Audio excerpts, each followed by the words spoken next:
ഈശോ മിശിഹായ്ക്ക് സ്തുതിയായിരിക്കട്ടെ. നല്ല ഒരു പ്രഭാതം പ്രിയപ്പെട്ട സഹോദര സഹോദരി ഈ ഈശോയുടെ നാമത്തിൽ നേരുകയാണ്. ഇന്നത്തെ ദിവസം അനുഗ്രഹിക്കപ്പെടട്ടെ എന്ന് പ്രാർത്ഥിക്കുന്നു. ക്രിസ്ത്യാനികളായ നമ്മളെല്ലാം ഈശോയെ നമുക്കാകുന്ന വിധത്തിൽ അനുകരിക്കുന്നവരാണ്. ഈശോയെ ഏറ്റവും അടുത്ത് അനുകരിക്കുവാനായിട്ട് നമുക്കെല്ലാവർക്കും സാധിക്കട്ടെ. നമ്മൾ സുവിശേഷത്തിലേക്ക് നോക്കുമ്പോൾ ഈശോയെ അനുഗമിച്ചിരുന്ന, ഈശോയോടൊപ്പമായിരുന്ന അപ്പസ്തോലന്മാരെ കാണുന്നുണ്ട്. പിന്നീട് മറ്റ് 70 സഹോദരന്മാരെ കുറിച്ച് കാണുന്നുണ്ട്. വലിയൊരു ജനാവധിയും കാണുന്നുണ്ട്. അതുപോലെ തന്നെ സുവിശേഷം എടുത്തു പറയുന്ന ഒരു കാര്യമുണ്ട്. ഈശോനെ കുറേ സ്ത്രീകളും അനുഗമിച്ചതായിരുന്നു. ഈശോ ആർക്കും യാതൊരു വ്യത്യാസവും കാണിക്കുന്നില്ല. പുരുഷ മേധാവിത്വമുള്ള ആ കാലഘട്ടത്തിൽ സ്ത്രീകളെ കൂടി ഈശോ തൻ്റെ ശുശ്രൂഷയ്ക്കായിട്ട് അല്ലെങ്കിൽ തൻ്റെ ഒപ്പം നടക്കുവാനായിട്ട് ഈശോ അനുവദിച്ചിരുന്നു. അവിടുത്തെ വിശാലമായ ഹൃദയമാണ്. അതിനെക്കുറിച്ച് വചനം ഇപ്രകാരമാണ് പറയുക. വിശുദ്ധ ലൂക്ക അറിയിച്ച സുവിശേഷം 8-ാം അധ്യായം 2-3 തിരുവചനങ്ങൾ.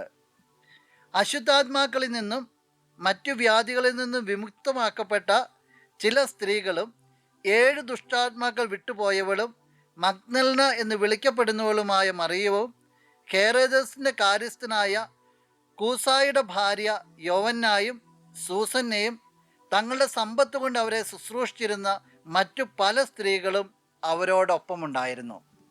സ്ത്രീകൾ പല കാറ്റഗറിയാണെന്ന് പറയുക. അശുദ്ധാത്മാക്കളിൽ നിന്ന് വിട്ടുപോയവർ, ദുഷ്ടാത്മാക്കൾ വിട്ടുപോയവർ, അധികാരവർഗത്തിലിരിക്കുന്നവരുടെ ഭാര്യമാർ, അതുപോലെ തന്നെ തങ്ങളുടെ സമ്പത്ത് കൊണ്ട് ഈശോ ശുശ്രൂഷിച്ചിരുന്നവർ, എല്ലാ തരത്തിലുള്ളവരെയും ഈശോ ചേർത്ത് പിടിച്ചിരുന്നു തൻ്റെ ഒപ്പമാകുവാനായിട്ട്, തൻ്റെ കാരുണ്യവും സ്നേഹവും പങ്കുവയ്ക്കുവാനായിട്ട്, തൻ്റെ ദൗത്യം മറ്റുള്ളവരിലേക്ക് എത്തിക്കുവാനായിട്ട്. പ്രിയ സഹോദര സഹോദരി, ഇന്ന് ഒരു കാര്യത്തിലേക്ക് നിൻ്റെ ശ്രദ്ധ ഞാൻ തിരിക്കട്ടെ. നിനക്ക് ചുറ്റുമുള്ളവരെ യാതൊരുവിധ ചേരിതിരിവുകളുമില്ലാതെ നിനക്ക് ചേർത്ത് പിടിക്കുവാനായിട്ട്, എല്ലാവരിലേക്കും ഒരേപോലെ സ്നേഹവും കാരുണ്യമൊക്കെ ഒഴുക്കുവാനായിട്ട്, എല്ലാവരെയും ഒരേപോലെയൊക്കെ വിലമതിക്കുവാനായിട്ട് നിനക്ക് സാധിക്കുന്നുണ്ടോ? ഒരു ആത്മവിചിന്തനമാകാം. പ്രിയ സഹോദര സഹോദരി, നിനക്കത് സാധിക്കട്ടെ. നമുക്കൊന്ന് കണ്ണുകൾ അടയ്ക്കാം, കരങ്ങളെ ഒന്ന് ചേർത്ത് പിടിക്കാം. നല്ലവനായ കർത്താവേ, എന്നെ കേൾക്കുന്ന ഈ സഹോദരനെ, ഈ സഹോദരിയെ പ്രത്യേകമായിട്ട് സമർപ്പിക്കുകയാണ്.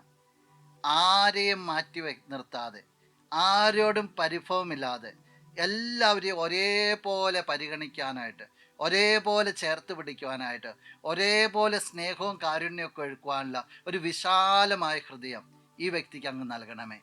നിൻ്റെ നാമത്തിൽ ഇന്നത്തെ ദിവസം അനുഗ്രഹിക്കപ്പെടട്ടെ, അഭിഷേകം കൊണ്ട് നിറയപ്പെട്ടെ എന്ന് പ്രാർത്ഥിക്കുന്നു.